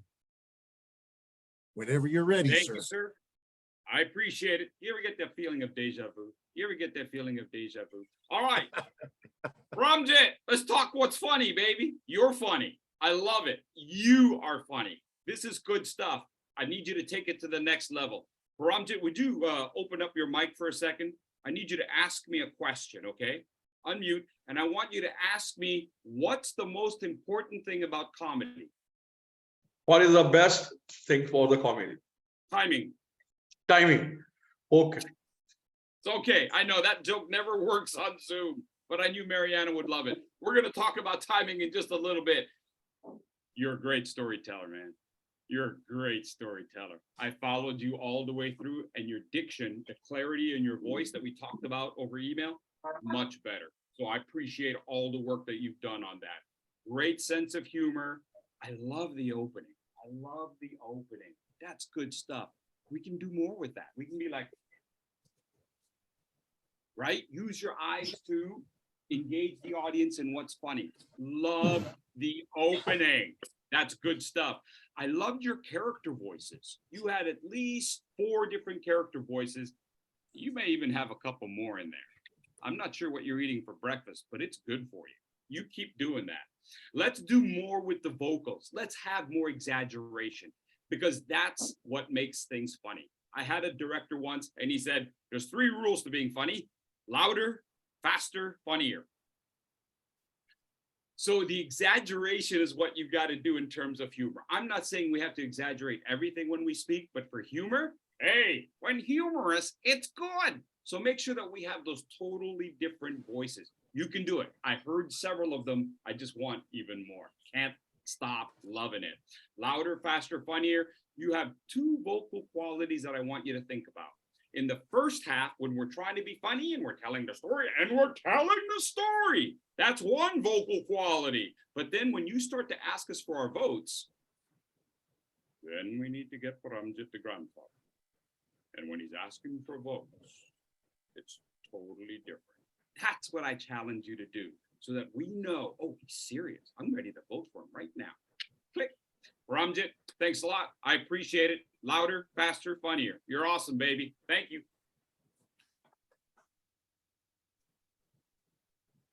The one and the only Fursey. Thank you. See, our next last evaluator is Amit Dudandi. Amit, please go ahead and evaluate Tony's speech. Thank you, Ray. And thank you, Tony, for sharing those 6 golden nuggets with us. The first and foremost ingredient of engagement is something that is pertinent to the audience. And what you shared today can be used by us not only in our personal lives, professional lives, but also in our lives as Toastmasters. So that is definitely a box ticked. Second thing in creating engagement with the audience is creating intrigue. So with that speech title of yours, that created a lot of intrigue in us as to what are you going to share with us.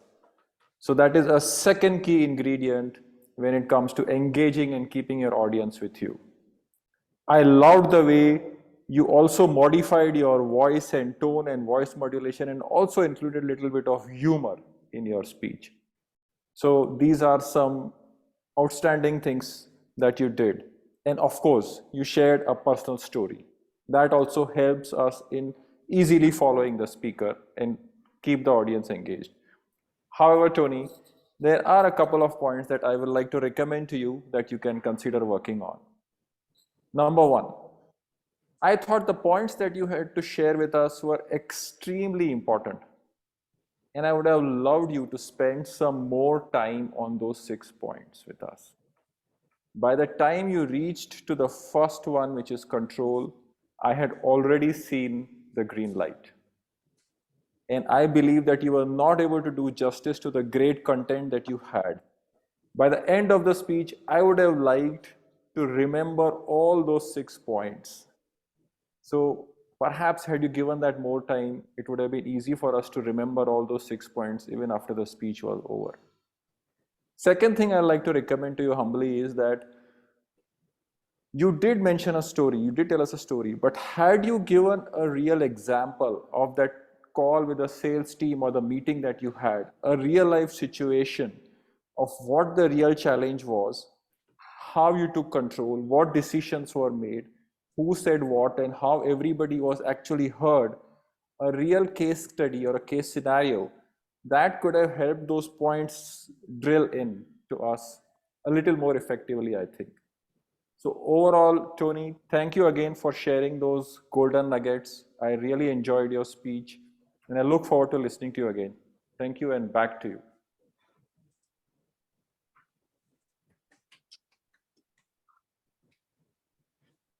Thank you very much. And finally, we're going to have Harish Pilji do a evaluation of Brahmamon's speech, and that'll be our final evaluation today. Harish, take it away. Thank you, General Evaluator.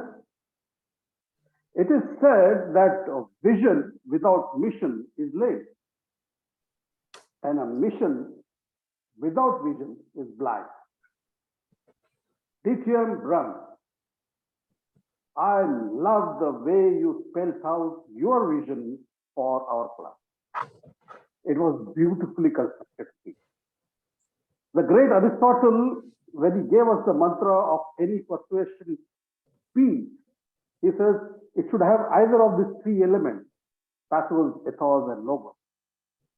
You not only used it, you illustrated how to use pathos. Pathos is all about building that trustworthiness as a speaker when you present yourself to the audience. The way you stood, you never sat and gave your presentation, you stood and gave that presentation. That was a key element to establish that credibility, the trustworthiness. I love the assertive style of your presentation. And I should say, you have a wonderful presentation skill. You have a gift of using technology very well. Fantastically done. And when it comes to ethos, you did trigger emotions with the audience when you spoke about those awards and points. Like the great Akbar, from the Indian context, I'm saying that when Akbar the Great had Navaratnas in his court, you to have 9 Toastmasters in your education team. Here I would have given you one suggestion of just introduce those 9 Navaratnas to this forum. That would have helped us.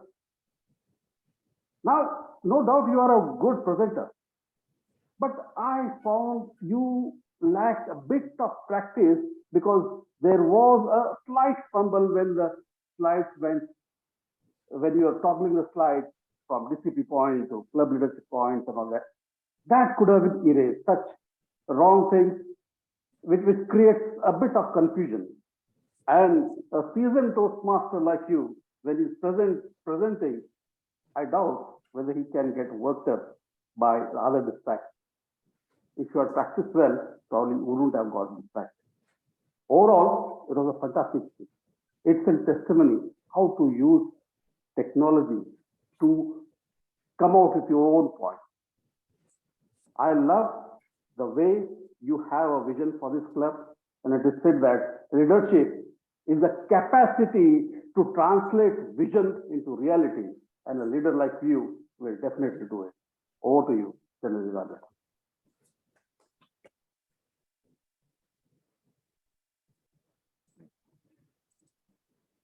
Thank you, Harish, for your evaluation.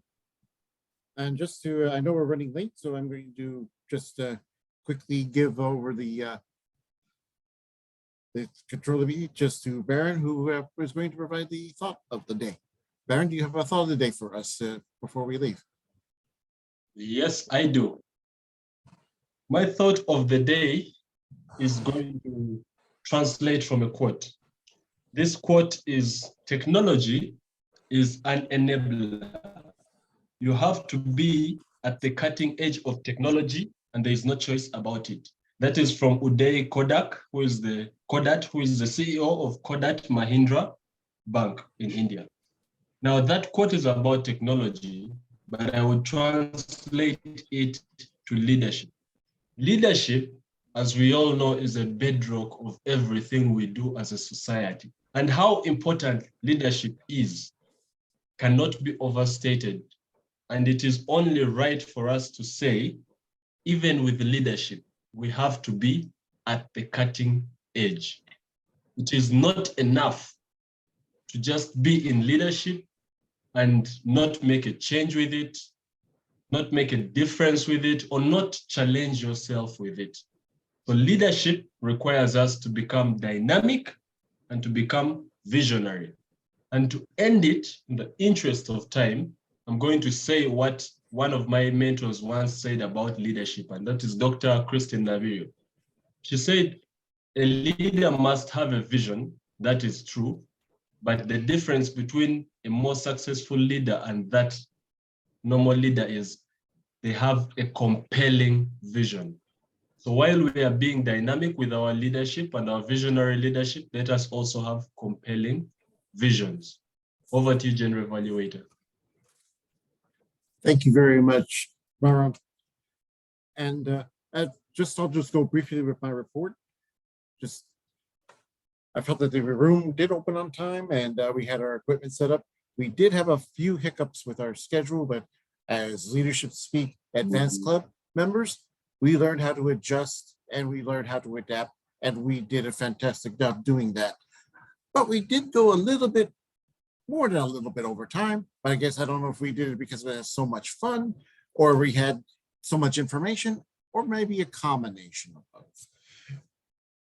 What idea I would like to see? The thought of the day, I would like to see not at the end of the meeting, but more toward the beginning of the meeting.